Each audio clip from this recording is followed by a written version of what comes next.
देश की राजधानी में 2 करोड़ लोगों की आबादी वाले इस शहर में एक लड़का पूरे 18 दिनों तक ठीक रात 2 बजे अपने घर से निकलता है, अपने पीठ पर एक पिट्ठू बैग रखता है, उस बैग के अंदर कुछ पॉलीथिन है और वो बेखौफ, बिना किसी के डर के, ना पुलिस का खौफ, ना लोगों का कि 2 बजे कोई रोक ले, टोक ले, कोई तलाशी ले, और वो इधर उधर सुनसान इलाका ढूंढता है, कभी जंगल जाता है, कभी किसी और सुनसान इलाके में जाता है, फिर बैग से वो पॉलीथिन निकालता है, फेंकता है, वापस घर लौट आता है। आने के बाद आराम से सो जाता है। अगले दिन फिर यही काम करता है, उठता है, पॉलीथिन लेता है, बैग लेता है, अब नए इलाके में पहुंचता है, नए इलाके की तलाश करता है, फिर बैग कि वो ठीक है। फिर लगता कि कई बार क्यों पूछें, तो इन्होंने एक नया तरीका निकाला। श्रद्धा के मोबाइल के व्हाट्सअप स्टेटस, उसकी तस्वीरें, डीपी, ये चीज़ें जब जब बदलती तो उन्हें लगता चलो बेटी है, ठीक है, एक्टिव है। उसके फेसबुक प्रोफाइल पे जाते हैं, वो नई नई चीज़ें लिखती, वो पिक्चर डालती, जैसे, तो उन्हें लगता कि चलो ठीक है, कहीं घूमने गई है तो उसकी पिक्चर डाली, तो बेटी सही सलामत है, ये बात की तसल्ली रहती बाप को। अब कुल मिला के कहानी ये है कि बेटी आफ्ताब के साथ है, घर वालों से अब रिश्ते अच्छे नहीं हैं। इधर आफ्ताब का परिवार भी अब जब धीरे धीरे उसके दोस्तों रिश्तेदारों को पता चलता है कि एक लड़की के साथ लिव इन में है और वो लड़की मुस्लिम नहीं है, तो वो लोग भी इसका विरोध करते हैं। इसके बाद अब दोनों का ये था कि मुंबई में ज़्यादा दिन रहने का नहीं है, किसी ने कहा कि दिल्ली में अच्छी नौकरी मिलेगी, तो दोनों तय करते हैं कि चलो रिश्तेदारों से दूर, दोस्तों से दूर, एक नए शहर में जाकर अपनी ज़िंदगी बसाते हैं। 8 मई 2022, 8 मई 2022 को आफ्ताब और श्रद्धा दिल्ली आते हैं ट्रेन से। दिल्ली आने के बाद पहली रात 8 मई को आए थे, 9 मई को यहाँ पहुँचे। इन्होंने पहाड़गंज के एक होटल में रूम लिया और वहीं रात को रुके। नेक्स्ट डे फिर एक दूसरे इलाके में जाते हैं, सैजुद्दौला जाब, साउथ दिल्ली में। वहाँ पे ये एक होटल किराए पे लेते हैं और रूम पे वहाँ पे रुकते हैं। 10 मई को इन दोनों के कॉमन फ्रेंड जो मुंबई में था, दिल्ली में रहता है, वो छतरपुर में रहता था, ये दोनों वहाँ जाते हैं और छतरपुर में उसके घर पर रुकते हैं कुछ दिन। रहने के दौरान में फिर उन्हें कहता है कि यहीं पे तुम अपने लिए कहीं घर देख लो, तो छतरपुर में ही दोनों एक घर ढूंढते हैं, हाउस नंबर D93/1 छतरपुर, किराए का एक घर। अब दोनों आफ्ताब और श्रद्धा उस घर में शिफ्ट हो जाते हैं और अब अपनी ज़िंदगी बसाना शुरू करते हैं। 10 के बाद ये 12-13 तारीख तक की बात है, अभी इन्होंने अपना घर ले लिया। इधर इस दौरान में चूंकि इनके रिलेशनशिप को 2019 से तीसरा साल है, श्रद्धा बार बार कहती कि हो गया अब लेवल में, अब हम इस रिश्तों को नाम देते हैं, दोनों शादी करते हैं। आफ्ताब हर बार टालता रहता, कहता ठीक तो हम लोग रह रहे हैं, शादी की क्या ज़रूरत है। इस बात को लेकर झगड़ा होता, लेकिन फिर दोनों में सुलह हो जाता। दिल्ली आए हुए अभी सिर्फ 10 दिन हुए थे। 10 दिन के अंदर अंदर अब जब ये अपने घर में शिफ्ट हो जाते हैं तो फिर से इन दोनों के बीच में अब झगड़ा शुरू होता है और इस झगड़े के दौरान में बात बहुत सारी चीज़ें बढ़ जाती हैं। हुआ ये कि 18 मई की तारीख आती है, 18 मई, लेकिन उस 18 मई की कहानी सुनाऊं उससे पहले थोड़ा सा आगे भी बढ़ जाता हूं। दोनों दिल्ली आ गए, 8 मई को पहुंचे हैं, होटल में रहे, दोस्तों क्या रहे। अब इन्होंने छतरपुर में अपना घर ले लिया। मई के बाद जून, जून के बाद जुलाई, जुलाई के बाद अगस्त, सितंबर आ गया, 4 महीने बीत गए। अब इधर एक बाप और एक भाई जो अपनी बहन की खैरियत उसके डीपी या उसके स्टेटस या फेसबुक अपडेट से पता कर लेता था, वो सारी चीज़ें अब एक्टिव नहीं है।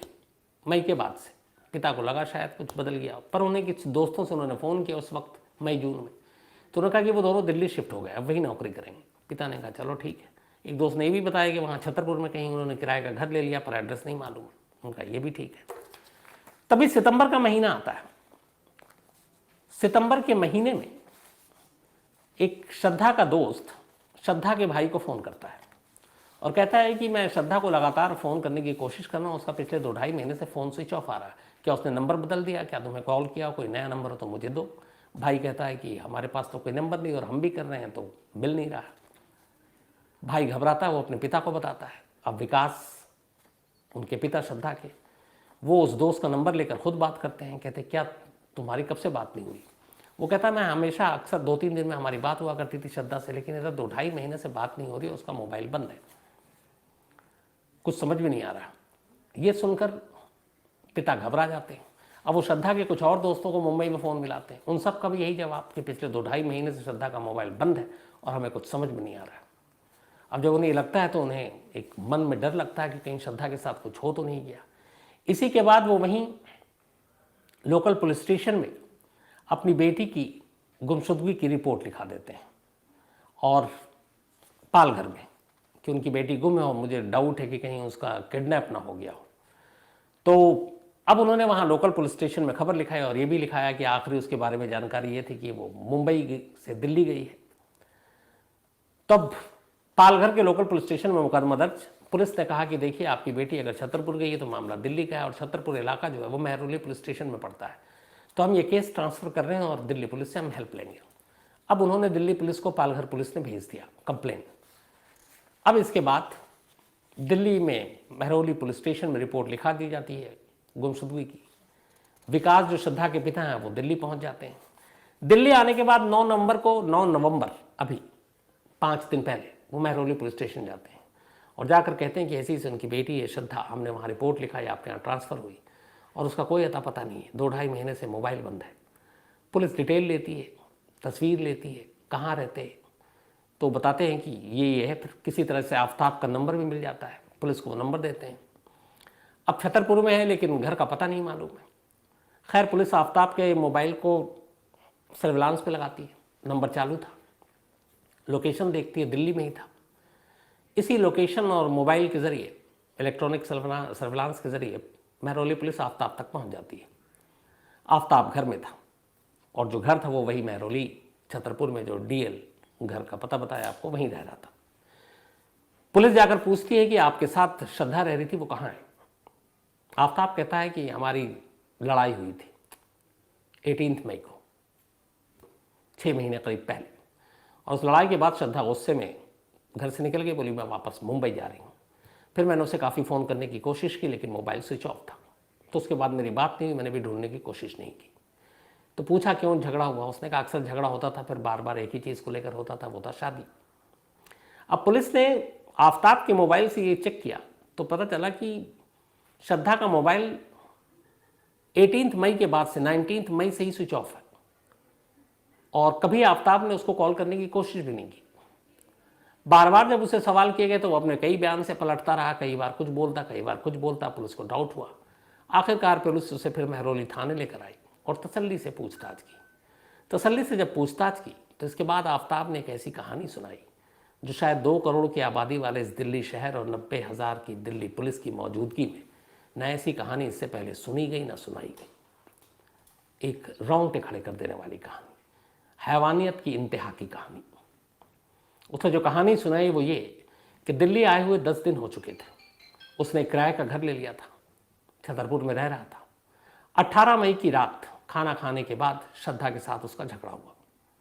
फिर बात शादी में आई, उसने शादी करने के लिए कहा, मैंने उसको टाला और इस बात पे बात बढ़ गई। मुझे बहुत तेज़ गुस्सा आया, मैंने उसका गला ज़ोर से पकड़ लिया और फिर मैं तब तक दबाता रहा जब तक कि उसकी सांसें टूट नहीं गई। श्रद्धा मर चुकी थी। कत्ल करने के बाद अब वो आराम से उस लाश के साथ उसी कमरे में बैठता है। अब सोचता आगे क्या करना है। इसके बाद उस लाश को एक तरफ रखता है। मई का महीना है, दिल्ली में उमस और गर्मी है। अगर आप एक ट्रिमर लेने की सोच रहे हो तो इस वीडियो को पूरा देखना। फुल मेटल बॉडी है बॉस, गोल्डन कलर ट्रिमर जो आपके बालों को